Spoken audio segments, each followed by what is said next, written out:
JP Nadda बोले, नंदीग्राम में ममता की हार तय, अपने लिए दूसरी सीट तलाश रही दीदी। असम के गुवाहाटी पहुंचे बीजेपी अध्यक्ष जेपी नड्डा ने बंगाल की मुख्यमंत्री ममता बनर्जी और कांग्रेस के पूर्व अध्यक्ष राहुल गांधी पर जमकर निशाना साधा।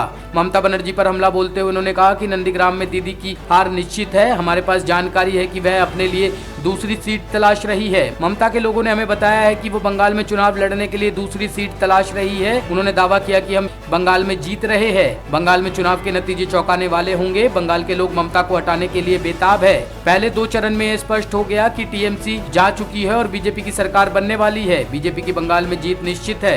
जेपी नड्डा ने असम चुनाव को लेकर कहा, यहाँ के लोगों ने एनडीए को समर्थन देने का मन बना लिया है।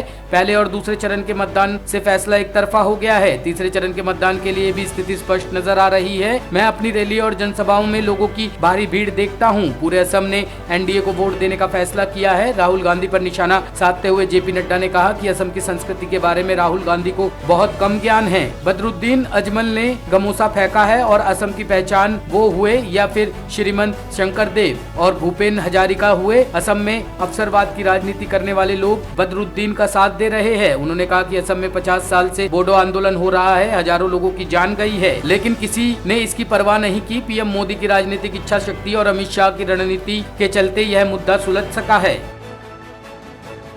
कि बंगाल में और असम में आपने प्रथम और द्वितीय चरण के चुनाव में एक लंबी जीत की छलांग लगाई है। इसके लिए मैं आप सबको बहुत बहुत बधाई देना चाहता हूं। जीत सुनिश्चित है और हमारे विरोधी इस कारण से तड़प रहे हैं, हर एक तरीके के राजनीतिक षड्यंत्र रचने की कोशिश कर रहे हैं। आज कांग्रेस मानसिक दिवालियेपन की तरफ चली गई है, अवसरवादी पार्टी बन गई है।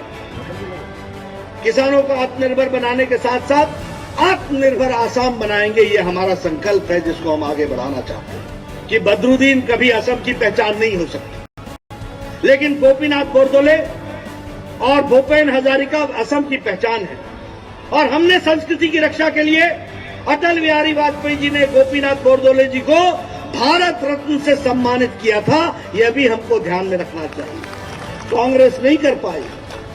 भूपेन हजारिका को नरेंद्र मोदी जी प्रधानमंत्री रहते हैं, तब जाकर के उनको भारत रत्न मिलता है। ये असम के संस्कृति की रक्षा करने का और असम को पहचान देने का काम हमारे नेताओं ने किया।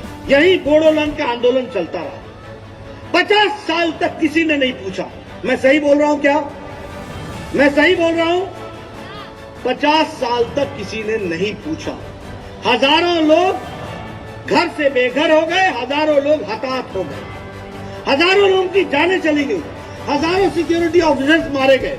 कोई नहीं कुछ पूछ पाया। लेकिन प्रधानमंत्री नरेंद्र मोदी की इच्छा शक्ति, अमित शाह जी की रणनीति और सर्बानंद सोनोवाल जी की कर्म नीति ने बोडो आंदोलन को सदा सदा के लिए बोडो एग्रीमेंट में परिवर्तित कर दिया। यह भी हमको समझना चाहिए।